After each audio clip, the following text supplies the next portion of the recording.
अभी आप देख रहे हैं तेलंगाना समाचार। మీడియా మిత్రులకు నమస్కారం. నిన్న పాలమూరు జిల్లాలో జరిగిన రైతు పండగ వేలాది మంది రైతులు హాజరై సంవత్సర కాంగ్రెస్ పార్టీ పరిపాలన, ప్రజల కోసం ప్రభుత్వం తీసుకున్న నిర్ణయాలను అభినందిస్తూ వారిచ్చిన ఆశీర్వాదము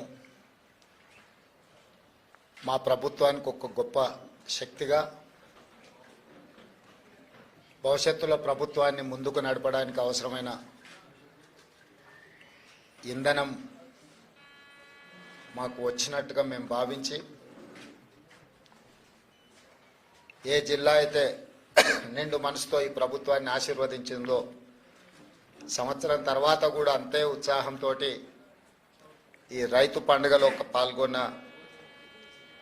రైతాంగాన్ని మొత్తానికి, అదేవిధంగా రాష్ట్రంలో దాదాపుగా 568 రైతు వేదికలలో లక్షలాది మంది రైతులు ప్రత్యక్షంగా ఈ రైతు పండుగలో పాల్గొన్నందుకు వారందరికీ మనస్ఫూర్తిగా కృతజ్ఞతలు. వారి ఆశీర్వాదము, వారి సంపూర్ణ మద్దతుతో ఈ ప్రభుత్వం ఇంకా 9 సంవత్సరాలు ఎన్నో విజయాలను సాధిస్తుందని నాకు సంపూర్ణమైన విశ్వాసం కలిగింది. మీడియా మిత్రులు కూడా నిన్నటి కార్యక్రమాన్ని ప్రజలకు చేరవేయడం ద్వారా ఒక మంచి కార్యక్రమం చేపట్టినందుకు వారిని కూడా అభినందిస్తున్నా. ముఖ్యంగా కొన్ని వాస్తవాలను మనం చర్చించుకొని ఈ వాస్తవాల ప్రాతిపదికన భవిష్యత్ కార్యాచరణ నిర్ణయించుకుంటే రాష్ట్ర రైతాంగానికి, మహిళా లోకానికి, విద్యార్థులకు ఒక మంచి పరిపాలనను అందించడానికి ఈ ప్రభుత్వానికి సాధ్యమవుతుంది. ముఖ్యంగా జూన్ 2, 2014 తెలంగాణ రాష్ట్రం ఏర్పడే నాటికి ఆనాటి యూపీఏ 1, యూపీఏ 2 కాంగ్రెస్ పార్టీ అధికారంలో ఉండే అటు రాష్ట్రంలో, కేంద్రంలో 16,000 కోట్ల రూపాయల మిగులు బడ్జెట్తో 69,000 కోట్ల రూపాయల అప్పులతో ఈ రాష్ట్రాన్ని చంద్రశేఖరరావు గారికి కాంగ్రెస్ పార్టీ అందించడం జరిగింది. సరిగ్గా 10 సంవత్సరాలు పూర్తి చేసుకొని మళ్ళీ చంద్రశేఖరరావు గారి నుంచి కాంగ్రెస్ పార్టీ అధికారాన్ని చేపట్టే నాటికి 7 లక్షల కోట్ల రూపాయల అప్పు, ప్రతి నెల 6,500 కోట్ల రూపాయలు ఆయన గారు చేసిన అప్పుకు అసలు మిత్తి చెల్లించే పరిస్థితిలో ఇందిరమ్మ రాజ్యము, ప్రజాప్రభుత్వం ఏర్పడ్డది. వాస్తవంగా 7 లక్షల కోట్ల రూపాయల అప్పు ఉందన్న సంగతి ఆ 10 సంవత్సరాల ఏ సందర్భంలో కూడా ఆర్థిక నిపుణులు కానీ, రాజకీయ విశ్లేషకులు కానీ, గత ప్రభుత్వంలో బాధ్యత వహించిన చంద్రశేఖరరావు గారు కావచ్చు, హరీష్ రావు గారు కావచ్చు, లేదా ప్రభుత్వంలో ఆర్థిక మంత్రిగా పనిచేసిన ఈటల రాజేందర్ గారు కావచ్చు, ప్రజలకు ఏ రోజు వాస్తవాలను తెలుసుకునే అవకాశం కానీ, వివరించే ప్రయత్నం కానీ జరగలేదు. మేమందరం వివిధ మార్గాల ద్వారా సేకరించిన సమాచారము ప్రభుత్వాన్ని శాసనసభలో కానీ, వెలుపల కానీ నిలదీసినప్పుడు ప్రతిపక్షాలు అబద్ధాలు చెప్తున్నాయి. ఈ రాష్ట్ర ప్రజల మీద మేము అప్పుల భారాన్ని మోపలేదు, అద్భుతమైన పరిపాలనను మేము అందిస్తూ ఉన్నాం, తెలంగాణను బంగారు తెలంగాణగా మేము మార్చినామని చెప్పి ఆనాటి ప్రభుత్వం సందర్భం వచ్చినప్పుడల్లా ప్రతిదాడి చేస్తూ పోయింది. సరే, ఏది ఏమైనా డిసెంబర్ 7, 2023 నాడు మేము అధికారం చేపట్టిన రోజుకి, అధికారం చేపట్టిన వెంబడే డిసెంబర్ 9, 2023 నాడు శాసనసభ సమావేశాలు ఏర్పాటు చేసి మేము వైట్ పేపర్ రిలీజ్ చేయడం జరిగింది. ఆస్తుల విషయంలో, అప్పుల విషయంలో, విద్యుత్ విషయంలో, సాగునీటి ప్రాజెక్టుల విషయంలో ప్రధానంగా అధికారంలోకి వచ్చిన వెంబడే వాస్తవ పరిస్థితులను ప్రజలకు వివరించడం ద్వారా వాస్తవ పరిస్థితులను అంచనా వేసుకొని ప్రభుత్వాన్ని నడపాలన్న ఆలోచనతోని వివరించినాం. ఆ వివరాల ప్రకారము 7,00,00,000 తెలంగాణ రాష్ట్రం మీద అప్పులను చంద్రశేఖరరావు గారు మోపినరు. వారు తెచ్చిన అప్పులకు అసలు మిత్తి ప్రతి నెల 6,500 కోట్ల రూపాయలు ఇప్పుడు మేము కడుతున్నాం. ఆ లెక్కన ఏ రకంగా రాష్ట్ర ఆర్థిక పరిస్థితి దిగజారిందో, క్షీణించిందో ప్రజలందరూ అర్థం చేసుకోవాలి. ఉమ్మడి రాష్ట్రం నుంచి వచ్చిన అప్పుల ప్రకారము సంవత్సరానికి 6,500 కోట్ల రూపాయలు అసలు మిత్తి గట్టే పరిస్థితి నుంచి చంద్రశేఖరరావు గారు దిగిపోయే సమయానికి ప్రతి నెల 6,500 కోట్ల రూపాయలు అసలు మిత్తి గట్టే పరిస్థితి వచ్చింది.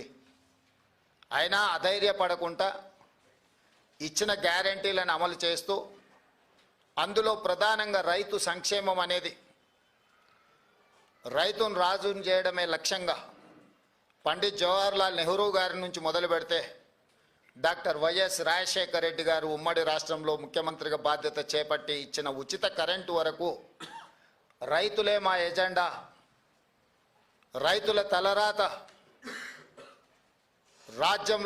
రాజ్యం చేపట్టే వాళ్ళు మారుస్తారని కాదు, రాజ్యంని చేపట్టే వాళ్ళ తలరాతనే రైతులు మారుస్తారని నమ్మిన మేము రైతులకు సాగునీటి ప్రాజెక్టులు కావచ్చు, హరిత విప్లవం కావచ్చు, అదేవిధంగా ఉచిత విద్యుత్తు కావచ్చు, సబ్సిడీలో ఎరువులు కావచ్చు, కనీసం మద్దతు ధర పండించిన పంటకు కావచ్చు, ఈ విధంగా చెప్పుకుంటూ వెళ్తే ఏది చేసినా కూడా ఆహార భద్రత చట్టం కావచ్చు, ఉపాధి హామీ పథకం కావచ్చు, ఇవన్నీ కూడా రైతు కూలీలను దృష్టిలో పెట్టుకొని చట్టబద్ధత కల్పించి రైతులను ఆదుకునే ప్రయత్నము నెహ్రూ గారి నుంచి మొదలు పెడితే రాజశేఖర రెడ్డి వరకు ఇది కాంగ్రెస్ పార్టీ చేపట్టిన గొప్ప సమూలమైన మార్పులు. ఈ సమూలమైన మార్పులతో రైతుల జీవితాలలో సంపూర్ణమైన వెలుగులు వచ్చినాయంటే రాలేదు. అకాల వర్షాలు కావచ్చు, కరువులు కావచ్చు, మధ్యలో వచ్చిన పాలకుల నిర్లక్ష్యం కావచ్చు, రైతులు చాలా కష్టాలల్లో కన్నీళ్ళలో ఉన్నారని కాంగ్రెస్ పార్టీ ఎప్పుడు నమ్మి మొదటి ప్రాధాన్యత కింద కాంగ్రెస్ పార్టీ అధికారంలోకి వచ్చిన ఎంబడే వానాకాలం రైతు బంధును చంద్రశేఖరరావు గారు ఎగగొడితే మేము అధికారంలోకి వచ్చిన ఎంబడే చంద్రశేఖరరావు గారు ఎగ్గొట్టిన రైతు బంధును జనవరి నుంచి మొదలుపెట్టి మార్చి లోపలనే 7,625 కోట్ల రూపాయలు మొదటి విడత కాంగ్రెస్ అధికారంలో రాగానే రైతు బంధు పథకాన్ని మేము అమలు చేసినాము. నేను మళ్ళొకసారి చెప్తున్నా, 2023 వానాకాలంలో రైతులకు రావాల్సిన రైతు బంధును చంద్రశేఖరరావు గారు ఎగ్గొట్టడం వలన మేము అధికారంలోకి వచ్చినంబడే రైతుల యొక్క కష్టాలు తీరవడం కోసము 7,625 కోట్ల రూపాయల రైతు బంధు గతంలో బకాయి పెట్టిన వాటిని మా ప్రభుత్వం చెల్లించింది మొదటి విడతగా. ఆ తర్వాత రైతు రుణమాఫీ, ఎన్నికల్లో ఇచ్చిన మాట, పార్లమెంట్ ఎన్నికల సందర్భంగా జరిగిన సవాళ్ళు, వీటి నేపథ్యంలో రైతులకు ఇచ్చిన మాట ప్రకారము 2 లక్షల రూపాయల రైతు రుణమాఫీ 15 ఆగస్టు లోపల చేస్తామన్న మాట నిలబెట్టుకోవడానికి 25 రోజుల్లోనే దాదాపుగా 17,869 కోట్ల రూపాయలు 3 విడతలుగా 21 లక్షల మంది 18 లక్షల మంది 22,22,067 మంది రైతులకు 17,869 కోట్ల రూపాయలు 15 ఆగస్టు నాటికి మేము మాఫీ చేయడం జరిగింది. దానికి సంబంధించి 18/7/2024 11,34,412 మంది రైతులకు 6,034 కోట్ల 96 లక్షలు మొదటి దఫా రైతుల ఖాతాలలో ₹1,00,000 వరకు ఉన్న రుణమాఫీని ఆ రోజు చేయడం జరిగింది. ఫేజ్ 2లో 30/7/2024 నాడు 6,40,823 మంది రైతులకు 6,190 కోట్ల రూపాయలు, 1,50,000 వరకు రుణమాఫీ ఉన్న వాళ్లకు, రుణాలు ఉన్న వాళ్లకు ఖాతాలో రెండో విడత వేయడం జరిగింది. మూడవ విడత 15 ఆగస్టు 2024 నాడు 4,46,832 మంది రైతు కుటుంబాలకు 5,644 కోట్ల 25 లక్షలు. మూడు విడతలల్లా 17,869 కోట్ల రూపాయలు, 22,22,067 మంది రైతు కుటుంబాలకు మేము మాఫీ చేయడం జరిగింది, వాళ్ళ ఖాతాలో వేయడం జరిగింది.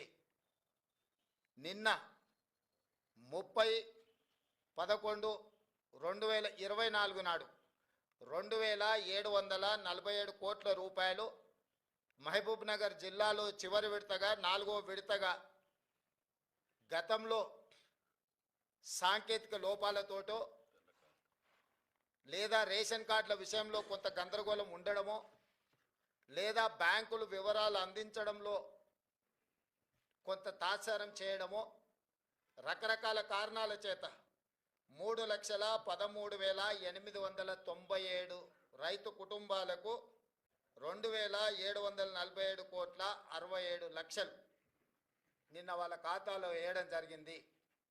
టోటల్గా 25,35,964 రైతు కుటుంబాలకు 20,616 కోట్ల రూపాయల 89 లక్షలు ఈరోజు రైతులకు రుణమాఫీ చేసిన చరిత్ర కాంగ్రెస్ పార్టీది. కాంగ్రెస్ ఇచ్చిన 2 లక్షల రూపాయల రుణమాఫీ గ్యారంటీది. దేశ స్వతంత్రం వచ్చినప్పటి నుంచి ఈనాటి వరకు ఈ రోజున్న 29 రాష్ట్రాలు కానీ, గతంలో పెద్ద రాష్ట్రాలుగా ఉన్న ఉమ్మడి రాష్ట్రంలో కానీ స్వతంత్రం వచ్చినప్పటి నుంచి ఈనాటి వరకు కేవలం రైతు రుణమాఫీ ఇంత తక్కువ సమయంలో 25,35,964 రైతు కుటుంబాలకు 20,616 కోట్ల రూపాయలు ఏ ప్రభుత్వము చెయ్యలేదు. గతంలో మా ప్రభుత్వం కూడా ఇంత పెద్ద ఎత్తున రైతు రుణమాఫీ చెయ్యలేదు. ఈ దేశంలోనే ఇది గొప్ప రికార్డ్. అయినా బీఆర్ఎస్ నాయకులు పదే పదే రైతు రుణమాఫీ గురించి రకరకాలుగా మాట్లాడుతున్నారు. నేను వారు చేసిన వివరాలను ఒకటి పోల్చి చూసుకోవడానికి, పాత్రికేయ మిత్రులు విశ్లేషించడానికి కొన్ని వివరాలు నేను చెప్పదలుచుకున్నాను. 2014లో వాళ్ళు 1,00,000 రూపాయల రుణమాఫీ గురించి హామీ ఇచ్చారు. అధికారంలోకి వచ్చిన తర్వాత 4 విడతలుగా రుణమాఫీ చేస్తామన్నారు. 4 విడతలలో బ్యాంకుల్లో జరిగే మిత్తిలు, పెరిగే మిత్తిలను కూడా మేమే కడతామన్నారు. ఆ విడత సరిగ్గా అమలు చేయలేదు.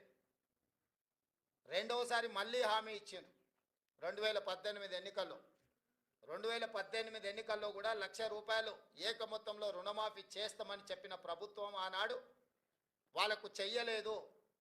చివరికి ఎన్నికలు సమీపించిన సమయంలో ఔటర్ రింగ్ రోడ్డును అమ్మి హడావిడిగా రుణమాఫీ చేసింది ఎంత అంటే వాళ్ళు 21,35,557 మంది రైతులకు 11,909 కోట్ల 31 లక్షల రూపాయలు మాత్రమే రుణమాఫీ చేసిండ్రు. 4.5 సంవత్సరాల తర్వాత వాళ్ళు రుణమాఫీ చేయడం వల్ల ఈ 1,00,000 రూపాయలు రుణము తెచ్చుకున్న వాళ్లకు ఇందులో వడ్డీ ఎంత పోయిందయ్యా అంటే 8,578 కోట్ల 97 లక్షలు. దాదాపుగా వాళ్ళ మొత్తం అప్పులకే పోయింది. అంటే వాళ్ళు తెచ్చిన 4.5 ఏళ్ళు రుణమాఫీ జరగకపోవడం వల్ల అది మొత్తము వడ్డీలకే వెళ్ళింది. దాంతో నికరంగా వాళ్ళు చేసిన రుణమాఫీ ఎంత అంటే 3,331 కోటి రూపాయలు మాత్రమే. సింపుల్గా చెట్టు కింద లెక్కలు చెప్పాలంటే వాళ్ళు ఇచ్చింది 2018 నుంచి 2023 వరకు 5 సంవత్సరాల పరిపాలనలో చంద్రశేఖరరావు గారు ముఖ్యమంత్రిగా రైతులకు 11,909 కోట్ల రూపాయలు రుణమాఫీ చేసిండు. ఆ రుణమాఫీలో వడ్డీ 8,578 కోట్ల రూపాయలు వడ్డీ కింద పోయింది. కేవలం 3,331 కోట్ల రూపాయలు మాత్రమే అసలు కింద జమ అయింది. 5 సంవత్సరాలలో ఆయన చేసిన రుణమాఫీ 3,331 కోటి రూపాయలు. వారు ఈరోజు సంవత్సరం తిరగకంటే ముందే దాదాపుగా 20,616 కోట్ల రూపాయలు రుణమాఫీ చేసిన మమ్మల్ని తప్పు పట్టాలని, దోషిగా నిలబెట్టాలని ఏదో ఊబలాట పడుతున్నారు. ఇది రైతులు గమనించరా? రైతులకు అర్థం కాదా? ఎందుకంటే రైతు అప్పు తెచ్చుకున్నది, రైతు మిత్తి చెల్లించింది, రైతు రుణమాఫీ జరగక బాధపడ్డది రైతు. ఈరోజు మేము వేసే సొమ్ము రైతుల ఖాతాల్లో ప్రత్యక్షంగా పడుతుంది. కాబట్టి తద్వారా రైతులు ఎంత ఆనందంగా ఉన్నారో ఈ విషయాలను పరిగణలోకి మీడియా మిత్రులు కూడా తీసుకోవాలి. ఇప్పుడు మీరు రైతు బంధు వానాకాలము బకాయి పెట్టి పారిపోతే మీరు పెట్టిన బకాయిని కూడా వస్తానే 7,625 కోట్ల రూపాయలు మేము చెల్లించిన వానాకాలం రైతు బంధు. ఇప్పుడు ఇందులో కూడా మీరు చాలామందికి ₹1,00,000 వరకు ఉన్న రుణాలు మీరు చెల్లించకపోవడంలో, అసలు మిత్తి ఏది చెల్లించకపోవడం వల్ల 20 లక్షల మంది రైతులు దాదాపుగా కొత్తగా తీసుకున్న రుణాలు కాదు, 2018 నుంచి 2023 వరకు మళ్ళీ రెన్యువల్ చేసుకున్నారు ఆ అప్పును వాళ్ళు. ఇవాళ వాటన్నిటినీ మేము చెల్లించాల్సిన పరిస్థితి వచ్చింది. అందుకే మేము 12/12/2018 నుంచి 9/12/2023 వరకు ఆ 5 సంవత్సరాలలో బ్యాంకులలో తీసుకున్న అన్ని అప్పులను మేము కట్టినాం. చంద్రశేఖరరావు పరిపాలించిన 5 సంవత్సరాల కాలంలో రైతులు చేసిన అప్పు 12/12/2018 అంటే రెండోసారి చంద్రశేఖరరావు గారు ప్రమాణ స్వీకారం చేసిన రోజు నుంచి చంద్రశేఖరరావు గారు దిగిపోయి మేము ప్రమాణ స్వీకారం చేసి మొదటి రోజు అసెంబ్లీ ప్రారంభించే తారీఖు వరకు దాదాపుగా 5 సంవత్సరాల పూర్తి కాలంలో రైతులకు ఉన్న 2 లక్షల రూపాయల వరకు రుణమాఫీని మేము చేసి రైతుల పట్ల రైతు పక్షపాతిగా మా ప్రభుత్వం ఉన్నదని మేము నిరూపించుకున్నాము. అది రుణమాఫీ విషయం. రైతు బంధు మీరు వానాకాలం బకాయి పెడితే మేము వచ్చినెంబడే ఆ బకాయి ఇచ్చినాం. ఇప్పుడు నేను మళ్ళీ రైతులకు మాట ఇస్తున్నా, సంక్రాంతి పండుగ తర్వాత రైతు భరోసా మీ ఖాతాలలో వేసేది సోనియమ్మ గ్యారంటీ, ఇందిరమ్మ ప్రభుత్వము. ఏ రైతులు ఎలాంటి మారీచులు సుబాహులు వచ్చి మీకు అబద్ధాలు చెప్పి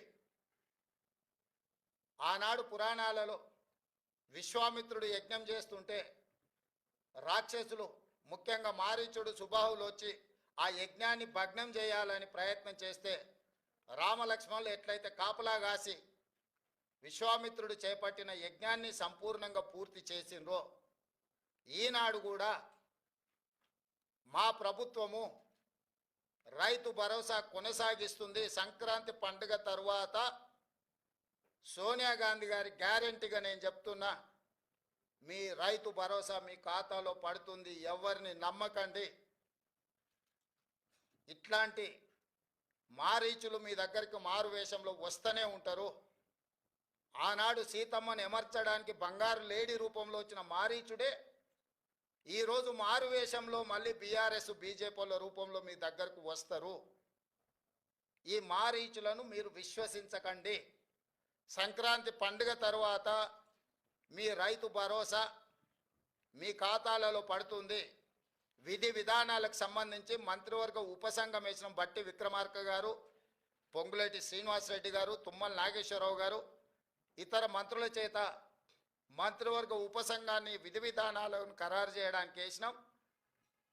రాబోయే శాసనసభ సమావేశాలలో విధి విధానాల మీద చర్చ పెట్టి ఏ రకంగా కార్యాచరణను తీసుకొని ముందుకు వెళ్దామో నిర్ణయించుకొని డిసెంబర్ నెలలో జరిగే శాసనసభ సమావేశాలలో సభలో చర్చ చేసి విధి విధానాలను ఖరారు చేసి సంక్రాంతి పండుగ తర్వాత మీ రైతు భరోసా మీ ఖాతాలలో వేసే బాధ్యత మా ప్రభుత్వం తీసుకుంటుందని చెప్పి నేను రైతులకు గ్యారంటీ ఇస్తున్నా.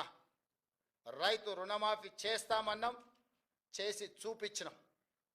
రైతు బంధు చంద్రశేఖరరావు గారు బకాయి పెట్టి పారిపోతే వాటిని కూడా 7,625 కోట్ల రూపాయలు రైతుల ఖాతాలో మేము వేసినాము. ఇప్పుడు కూడా రైతులకు రైతు భరోసా అందించే బాధ్యత మా ప్రభుత్వం తీసుకుంటుంది. దీనికి సంబంధించి శాసనసభలో చర్చలు చేసి మంత్రివర్గ ఉపసంఘం ఇచ్చే నివేదికను శాసనసభలో ప్రవేశపెట్టి విధి విధానాలను ఖరారు చేసి రైతు భరోసా పథకం కొనసాగుతుంది. మారీచులను మారువేషంలో వచ్చే వాళ్ళను, అది బీఆర్ఎస్ వల్ల బీజేపీ వల్ల చూడకండి, నమ్మకండి, వాళ్ళ మాటలు వినకండి. అదేవిధంగా ఈ సీజన్లో మేము వరి వంగడాల విషయంలో 500 రూపాయల బోనస్ ఇస్తామని చెప్పినాం. చాలా అపోహలు సృష్టించే ప్రయత్నం చేసిండ్రు. ఎవరయ్యా అంటే గతంలో వరేస్తే ఉరేసుకున్నట్టే కొనుగోలు కేంద్రాలే ఉండవు, కొనుగోలు కేంద్రాలు ఎత్తేసినాము, ఎవరు పండించుకుంటే వాళ్ళ కర్మ అని చంద్రశేఖరరావు గారు ముఖ్యమంత్రిగా అధికారికంగా వారే మాట్లాడి చెప్పారు. ఒకటి కొనుగోలు కేంద్రాలు మూసేస్తున్నాం, కేంద్రం కొనడం లేదు కాబట్టి మేము కూడా కొనడం లేదని బాధ్యత కలిగిన ఆనాటి ముఖ్యమంత్రి గారే మాట్లాడినరు. ఆ తర్వాత ఇంకా ఒక అడుగు ముందుకేసి ఊరేసుకుంటే ఊరేసుకున్నట్టే అది మీ కర్మ అని చంద్రశేఖరరావు గారు మాట్లాడినరు. ఊరేసుకుంటే ఊరేసుకుంటు అనే పరిస్థితి నుంచి వరి వేసుకోండి, కనీసం మద్దతు ధర ఇచ్చి కొంటమనే కాకుండా సన్నాలు పండించండి, 500 రూపాయల బోనస్ ఇస్తామని చెప్పి ఈ రోజుకి 31 లక్షల మెట్రిక్ టన్నుల వరి ధాన్యాన్ని మా ప్రభుత్వం సేకరించింది. 500 రూపాయల బోనస్ కొనసాగుతుంది. ఒక్కసారి ఇచ్చి వదిలేయదు కాంగ్రెస్ పార్టీ. కాంగ్రెస్ పార్టీ ఆనాడు ఉచిత కరెంటు ఇస్తామన్నాం, ఎవరొచ్చినా ఇవ్వక తప్పని పరిస్థితి సృష్టించినము. ఈనాడు సన్నాలు పండించిన వాళ్ళకి 500 రూపాయలు బోనస్ ఇస్తామన్నాం, వానాకాలం ఇచ్చినాం. రేపు వచ్చే సీజన్కు కూడా 500 రూపాయల బోనస్ కొనసాగుతుంది. అయితే రైతులకు నిపుణులు తెలంగాణ సోనా, బీపీటీ, హెచ్ఎంటీ ఇట్లాంటి వంగడాలు వేస్తే ఎక్కువ ఉత్పత్తి వస్తుంది, రైతులకు మేలు జరుగుతుంది అని చెప్పి కొంతమంది శాస్త్రవేత్తలు మాకు చెప్పడం జరిగింది. అందుకే నేను రైతులకు సూచన చేస్తున్నా, తెలంగాణ సోనా, బీపీటీ, హెచ్ఎంటీ లాంటి వంగడాలు వేస్తే మీకు పంట అధికంగా వస్తుంది. ఇవి తెలంగాణలో ఎక్కువగా తింటారు. ఎందుకు ఇలాంటివి ఏమంటున్నారు, చాలా రకాలు ఉన్నాయి, 31 రకాలు ఉన్నాయి సన్నాలకు సంబంధించి మేము జీవో ఇచ్చినాం. కానీ తెలంగాణలో ఉండే ప్రజలు అత్యధికంగా తినేది తెలంగాణ సోనా, బీపీటీ లేకపోతే హెచ్ఎంటీ. ఈరోజు రేషన్ షాపులలో సన్న బియ్యం ఇస్తామని మాట ఇచ్చినాం. మన తెలంగాణ రైతులు తెలంగాణ భూముల్లో పండించిన వడ్లు కొని వాటిని బియ్యంగా మార్చి పేదలకు రేషన్ షాపులో అవే బియ్యం ఇవ్వాలనుకుంటున్నాము. ఈరోజు సంక్షేమ హాస్టళ్లలో ఎస్సీ, ఎస్టీ, బీసీ, మైనారిటీ గురుకులాలు, కస్తూర్బా స్కూళ్ళు, ఏ ప్రభుత్వ పాఠశాలలలో భోజన పథకం అమలు జరుగుతుందో వాళ్ళందరూ కూడా సన్న బియ్యంతోనే భోజనం పెట్టాలి. అది తెలంగాణ నేల మీద పండిన పంటలతోనే వాళ్ళ కడుపు నింపాలన్న ఆలోచన చేస్తున్నాము. నేను రైతులకు విజ్ఞప్తి చేస్తున్నా, మీరు నాణ్యత కలిగిన సన్న వడ్లు పండిస్తే అవి బియ్యంగా మారి తిరిగి మన పేదల కడుపు నింపడానికి అవకాశం ఉంటుంది.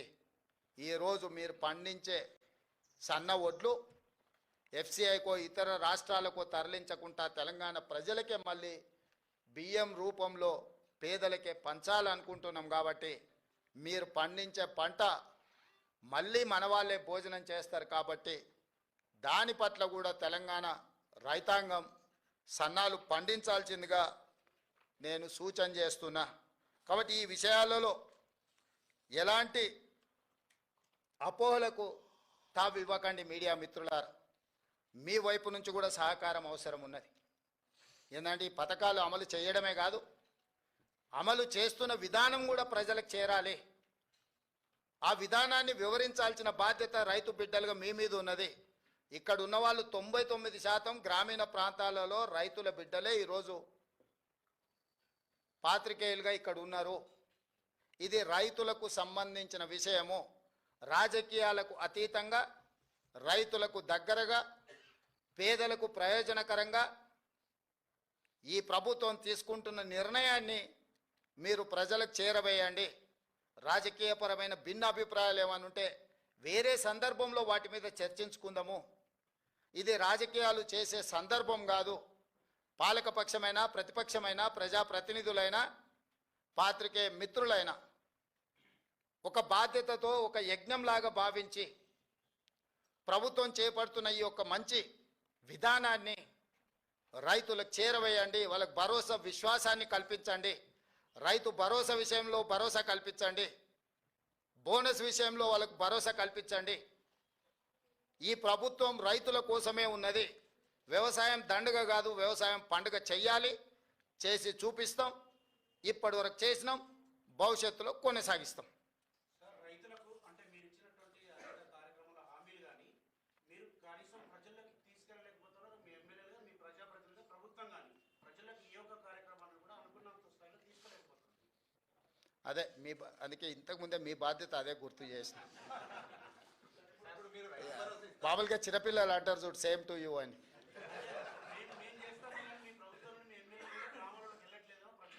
అందుకే అడుగుతున్న మిత్రమా, వాళ్ళు చేసే ప్రయత్నం వాళ్ళు చేస్తారు. ఇప్పుడే కాళ్ళు చేతులు కూడా తీసుకుంటుర్రు.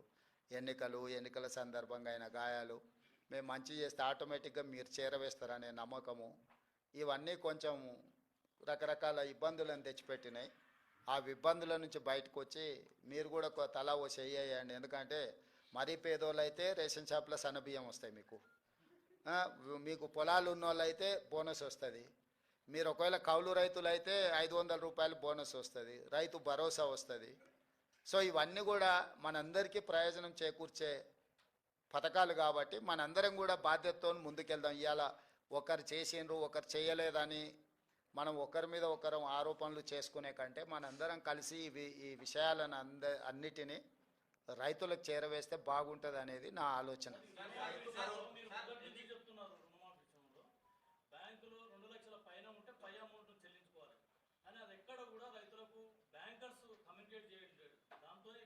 అది బ్యాంకర్స్ జాబ్ కాదు, అది మీ జాబు నా జాబ్. అది వాళ్ళు చేయరు. ఎందుకంటే వాళ్ళు వచ్చిన వాళ్ళు కట్టిన వాళ్ళే తీసుకుంటారు తప్ప వాళ్ళు ప్రచారం కోసం ప్రత్యేకంగా వాళ్ళకి సిబ్బంది ఉండరు కదా. అదే దాన్ని తప్పకుండా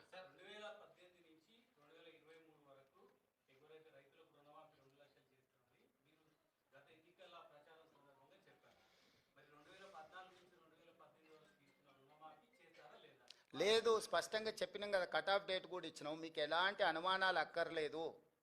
12/12/2018 తర్వాత 9/12/2023 కంటే ముందు ఈ 5 సంవత్సరాల కాలంలో ఉన్న రుణాలను మా ప్రభుత్వము 2 లక్షల రూపాయల వరకు మాఫీ చేస్తామని మేము స్పష్టంగా చెప్పినాము.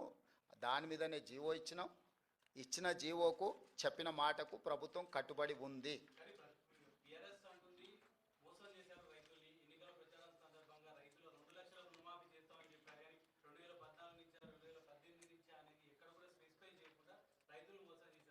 నేను అంతకుముందే చెప్పిన వాళ్ళు మారీచులు సుబాహులు అని. వాళ్ళ గురించి మనకి ఎందుకు మిత్రమా? ఇది ఒక పండుగ వాతావరణం.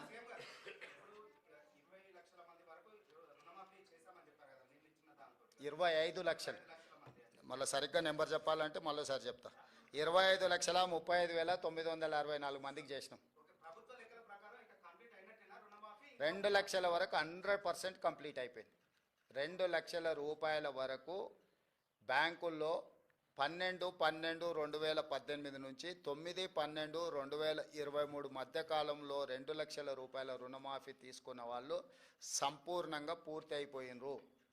మా దగ్గర ఉన్న సమాచారం ప్రకారం 100% రుణమాఫీ చేసినాము. ఏదైనా బ్యాంకు ఒకటి అరా ఎక్కడైనా ఎవరిదైనా ఒకవేళ రాకపోతే ఇంకేదైనా కారణం చేత ఎక్కడైనా ఏదైనా కారణం చేత ఏదైనా ఒకటి అరా ఎక్కడైనా ఉంటే ఉండొచ్చు. అంటే హ్యూమన్ ఎర్రర్ ఉంటుంది. 100% అని చెప్పడానికంటే హ్యూమన్ ఎర్రర్ ఏదైనా ఉంటే ఉండొచ్చు. ఇంతవరకు నా దృష్టికి రాలే. ఏదైనా ఉన్నది ప్రభుత్వం దృష్టికి వస్తే ప్రభుత్వానికి బేసిజాలు లేవు. మొదట ఇచ్చిన 22,22,067 మంది తర్వాత ఈ 3,13,000 మంది వాళ్ళు సవరించుకొని వివరాలు తీసుకొస్తే ఎంబడే ప్రభుత్వం మళ్ళీ స్పందించి ఇచ్చింది. 15 ఆగస్టు రోజు వరకు బ్యాంకులు ఇచ్చిన సమాచారం మా దగ్గర అంతనే ఉంది, 2 లక్షలు. ఆ తర్వాత వివిధ సందర్భాలలో మీరైనా అధికారులైనా ఇంకొకరైనా లేకపోతే ఎవరికైతే రుణమాఫీ జరగలేదో వాళ్ళు ప్రభుత్వం దృష్టికి తెస్తే ప్రభుత్వం మిగతాయి కూడా నిన్న విడుదల చేసింది. సో మేము ఇచ్చిన మాటకు మేము 100% కట్టుబడి ఉన్నాము. శ్రీనివాస్ రెడ్డి గారు,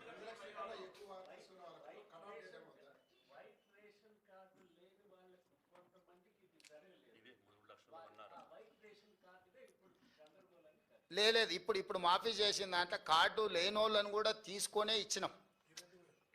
ఇప్పుడు ఈ రోజు ఇచ్చిన 3,13,897 మంది ఉన్నారు కదా, కార్డులు లేవనో లేకపోతే ఇతర కారణాల చేత ఏదైతే బ్యాంకర్సో లేకపోతే అధికారులు ఏదైనా వాయిదాలు పెట్టుకుంటూ వచ్చారో వాళ్ళందరినీ కూడా పరిగణలోకి తీసుకొని ఇచ్చినాము.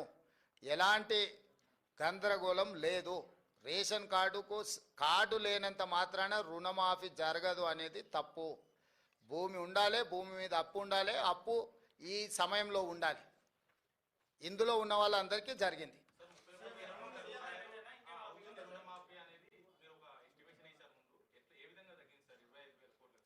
ఇప్పుడు 31,000 కోట్లకు ప్రాథమికంగా బ్యాంకర్సు మాకు అంచనాలు పంపించారు.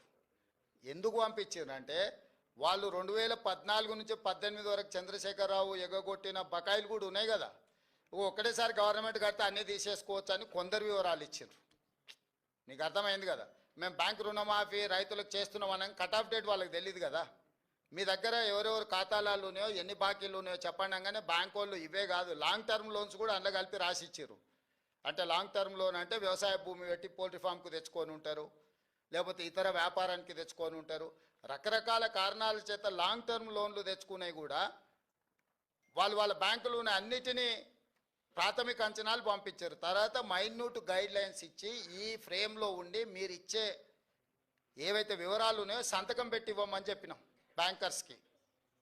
తప్పుడు సమాచారం ఇస్తే మేము చూసి ఉంటారు కదా, తప్పుడు క్లెయిమ్స్ చేసినా తప్పుడు సమాచారం ఇచ్చినా చట్ట ప్రకారం శిక్షిస్తామని చెప్పి ఇచ్చిన జీవోలు పొందుపరచడం జరిగింది. దాంతో పూర్తిగా ప్యూరిఫై చేసి రికార్డులను అన్నిటిని కూడా వాళ్ళు 1-2 సార్లు పరిశీలించుకొని మాకు వివరాలు ఇవ్వడం జరిగింది. శ్రీనివాస్ గారు, శ్రీనివాస్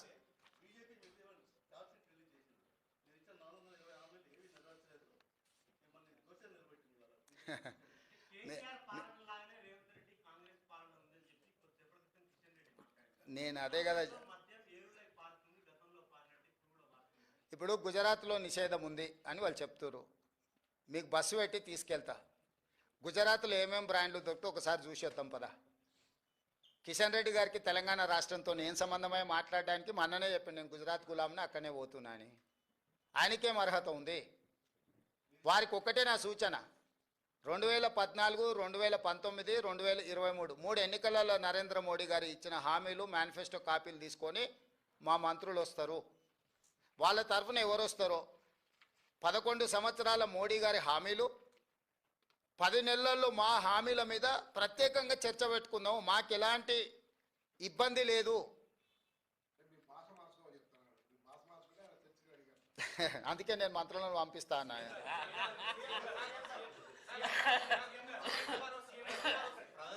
నరేంద్ర మోడీ స్వయంగా కాంగ్రెస్ పాలన వైఫల్యం చెందింది, తెలంగాణలో సంవత్సరంలోనే తేలిపోయింది, ఇదంతా బీజేపీ వైపు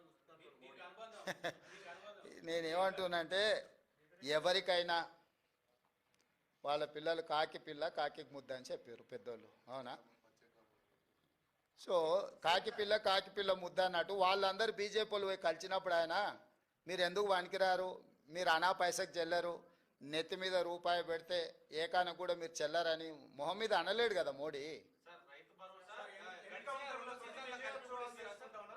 ఏం రాంబాబు, అవన్నీ అసెంబ్లీలో చర్చిస్తామని చెప్పిన సోదరు, ఏం ఆవేశపడకు. కట్ ఆఫ్ డేట్ ఇక్కడ ఆ డేట్లలో ఉన్న వాళ్ళు ఎవరు ఏది ఉంటే ఆ డేటు ఇట్లాగా ఇప్పుడు ఏమున్నాయో టోటల్గా ఇచ్చేసినాం తిరుపాలు. ఎవరైనా నీ దగ్గర ఏమైనా వివరాలు ఉంటే తీసుకొని రా. ఓ జిల్లాలోని గద్వాల జిల్లాలో అక్కడ రైతులు పెద్దదనవాడలో కూడా ఆందోళన చేస్తున్నారు సార్. మీరేమన్నా వాళ్ళకి శుభవార్త చెప్తారా? అది మళ్ళీ మాట్లాడుకుందాం. ఇప్పటికాడికి ఈ రోజుకు రుణమాఫీ మీద భరోసా మీద మాట్లాడుకుందాం. ధన్యవాదాలు.